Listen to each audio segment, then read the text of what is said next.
Video 4, which is probably going to be 5 long because Little Bro Williams just sent me another brick of them right now while I am recording these. Which, you're adorable, but I still have a whole brick from Svnofarathvrn and now a whole brick from Little Bro Williams. Okay, so, continuing on with Svnofarathvrn. This is my set of questions that are for the Muse, whereas the other ones were for me. Okay, for the Muse, if you had to choose again between remaining immortal and going to the Undying Lands or staying with Aragorn, would you make the same decision or choose another path? When Aragorn told you to give up your love for him and go to the Undying Lands, how did that make you feel? What is your fondest memory? How did you feel about Isildur's heir when you first met him? What do you like to do in your free time? How has your love for Aragorn changed your life aside from the obvious? Oh, God. Okay, so complicated questions are complicated. Let's do this one by one. If you had to choose again between remaining immortal and going to the Undying Lands, or staying with Aragorn, would you make the same decision or choose another path? She would always choose Aragorn. It doesn't matter. You could tell her that she was only going to live 2 more years. She would still choose Aragorn. She would still choose love and faith and him. She does not actually know how long she has to live when she chooses him. She knows that he might live longer than normal men, because he's Numenorean and Dunedain. But she doesn't know. She has no idea if she's going to live like 50 more years, or thousands past when he dies, or that she will die of grief. And I have massive issues with the dying of grief thing, because apparently women die of grief, but, kings and boys are allowed to lose their significant others and continue to go on without any problem. So I have an issue with the doomed love stories only being girls. But yes, I think she would choose him regardless every time. I think she would always choose love over the agony of walking away from love. I think that her seeing the vision of her son is just the last in a long string of excuses that she can finally run back.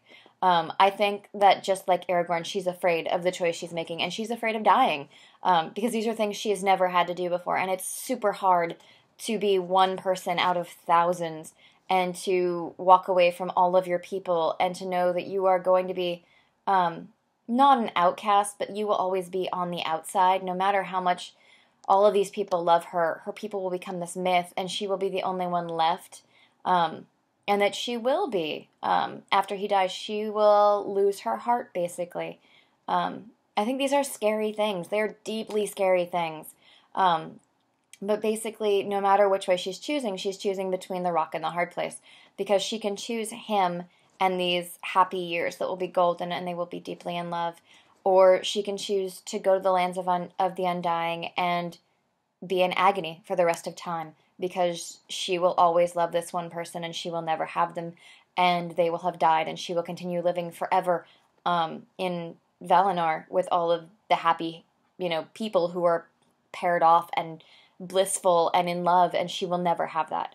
And so I think she'll always choose love. When Aragorn had told you to give up your love for him and go to the Undying Lands, how did that make you feel? Oh my God, broken. Totally broken.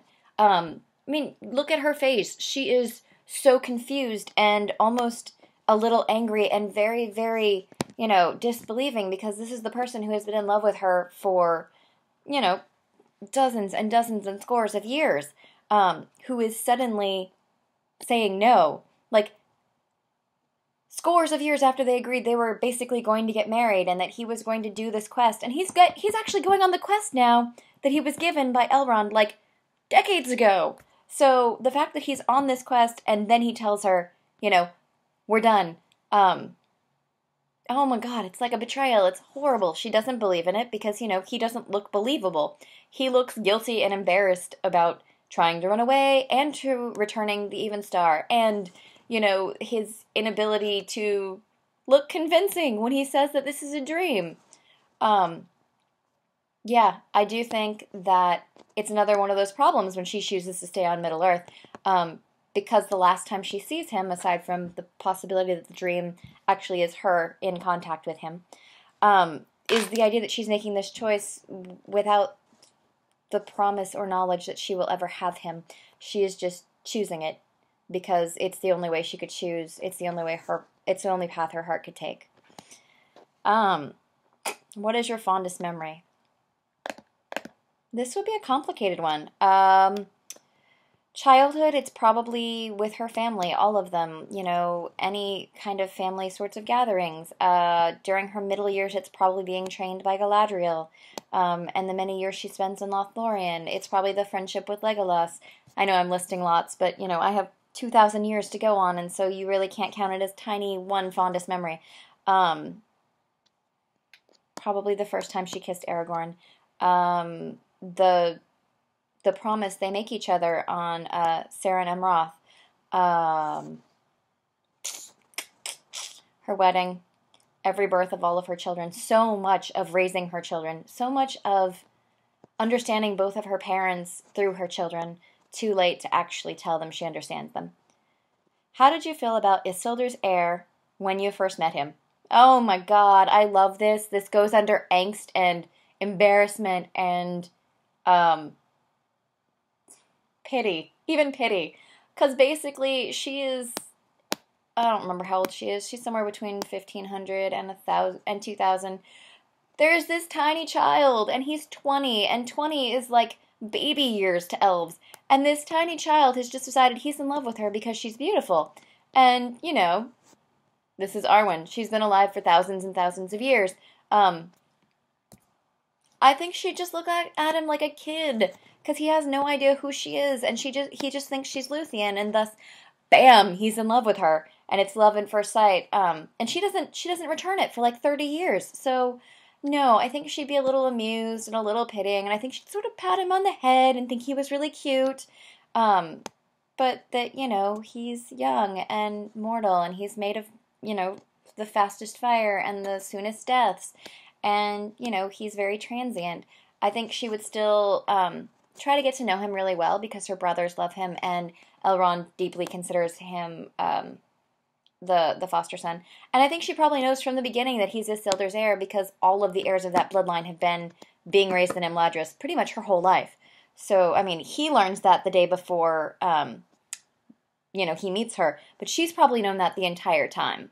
So, when she meets him, she probably is very entirely aware of who he is, even though he has no clue who she is. What do you like to do in your free time? Look at the stars, listen to the music of Eru Ilúvatar in the music, in the water that flows, because they say that in the Silmarillion that the elves can hear it. Riding horses. If we go with the book, sewing. What else? Taking care of people, probably because of Imladris and, being the Lady of Imladris and the Lady of Lorien. Probably taking care of people and helping them heal. I think Rivendell / Imladris would be deeply important to her.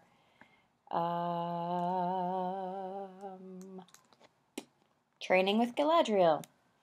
How has your love for Aragorn changed your life aside from the obvious?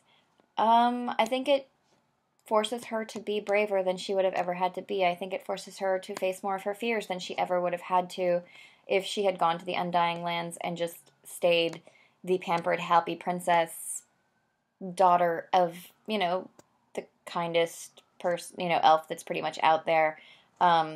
Just sort of getting by on being the most beautiful and the most fair, not in looks, but in actions. Because Tolkien likes to use relatively archaic definitions that are still fair. I'm going to sneeze in a second.